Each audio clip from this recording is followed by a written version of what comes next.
Hello विद्यार्थी मित्रों, आप सभी का इस वीडियो में हार्दिक स्वागत है। इस वीडियो में कुछ बहुपर्यायी प्रश्न और उनके उत्तरों पर चर्चा की गई है। युवाओं से इस रचना के लेखक स्वामी विवेकानंद जी है।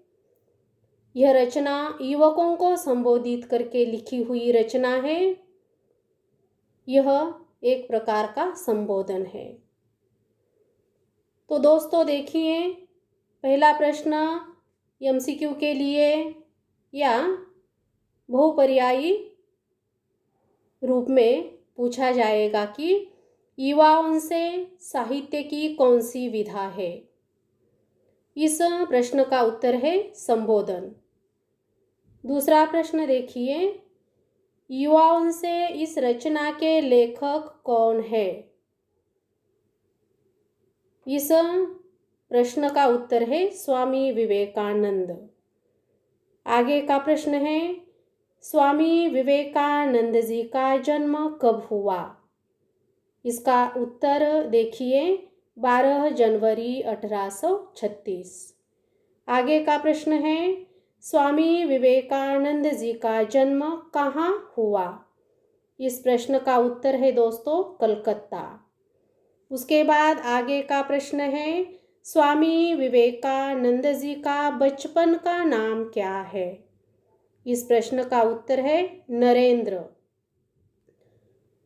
आगे का प्रश्न है, स्वामी विवेकानंद जी के पिताजी का नाम क्या है।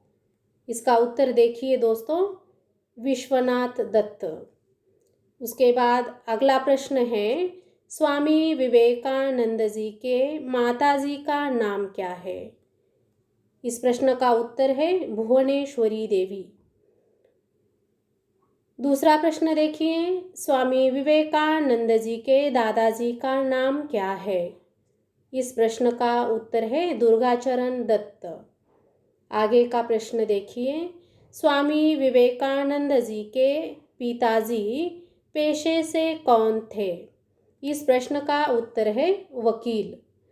दूसरा प्रश्न देखिए, उच्च शिक्षा प्राप्त करने के बाद स्वामी विवेकानंद जी में कौन सी चेतना प्रखर हो गई थी। इस प्रश्न का उत्तर है मित्रों आध्यात्मिक और दार्शनिक। आगे का प्रश्न देखिए, स्वामी विवेकानंद जी के गुरु का नाम क्या है। इस प्रश्न का उत्तर है श्री रामकृष्ण परमहंस। दूसरा प्रश्न देखिए, स्वामी विवेकानंद जी द्वारा लिखित ग्रंथ, उन्होंने लिखी हुई पुस्तकों के सभी पुस्तकों के नाम यहाँ दिए गए हैं। उनमें से देखो कर्मयोग, प्रेम योग, भगवान कृष्ण और भगवद गीता, संगीत कल्पतरु, हिंदू धर्म के पक्ष में आत्मतत्व, राजयोग, यह उनके द्वारा लिखित ग्रंथ है। आगे का प्रश्न देखिए, स्वामी विवेकानंद जी का निधन कब हुआ। इस प्रश्न का उत्तर है 4 जुलाई 1902 ईस्वी। आगे का प्रश्न देखो, स्वामी विवेकानंद जी देश के उत्थान के लिए कौन से कार्यकर्ताओं का चयन करना चाहते हैं। इस प्रश्न का उत्तर है युवा कार्यकर्ता। आगे का प्रश्न है, स्वामी विवेकानंद के मतानुसार भारत के आदर्श क्या है। इस प्रश्न का उत्तर है त्याग और सेवा।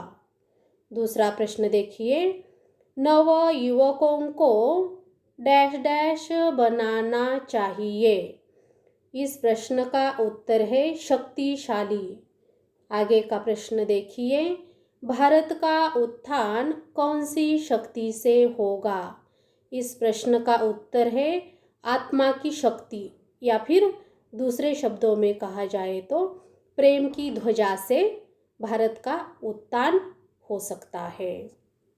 दूसरा प्रश्न देखिए, कौन सा व्यक्ति पूर्णतया उत्तम कार्य कर सकता है? इस प्रश्न का उत्तर है निस्वार्थी।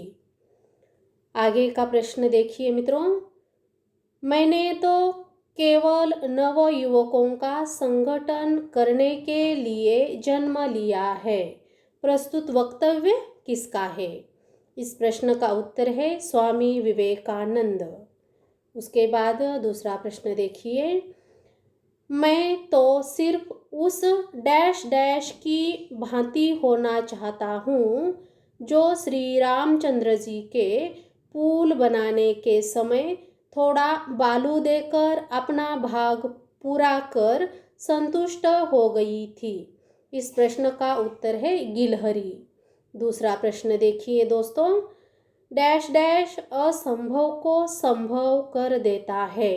इस प्रश्न का उत्तर है प्रेम।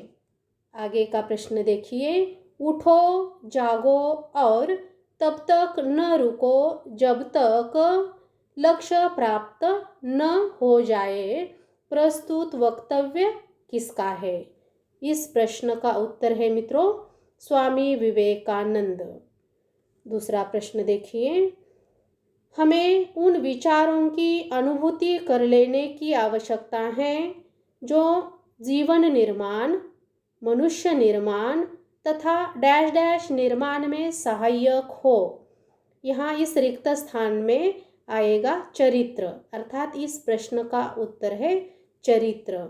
आगे का प्रश्न देखिए, स्वामी विवेकानंद जी किसके समान सहनशील होने के लिए कहते हैं? इस प्रश्न का उत्तर है मित्रों पृथ्वी माता।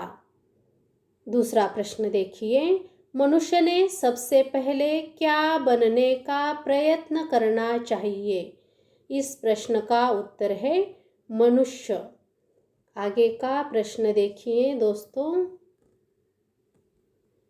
मरते दम तक गरीबों तथा डैश डैश के लिए सहानुभूति रखनी चाहिए। इस प्रश्न का उत्तर है पद दलितों, अर्थात रिक्त स्थान में पद दलितों शब्द का प्रयोग करना अनिवार्य होगा, आवश्यक होगा। दूसरा प्रश्न देखो, युवाओं से इस संबोधन के द्वारा स्वामी विवेकानंद जी ने विशेष रूप से किसको संबोधित किया है? इस प्रश्न का उत्तर है युवकों को, अर्थात यह संबोधन स्वामी विवेकानंद जी ने विशेष रूप से युवकों को संबोधित करके लिखा हुआ संबोधन है, इसलिए इस प्रश्न का उत्तर है युवकों को। तो यहाँ रुकेंगे। धन्यवाद।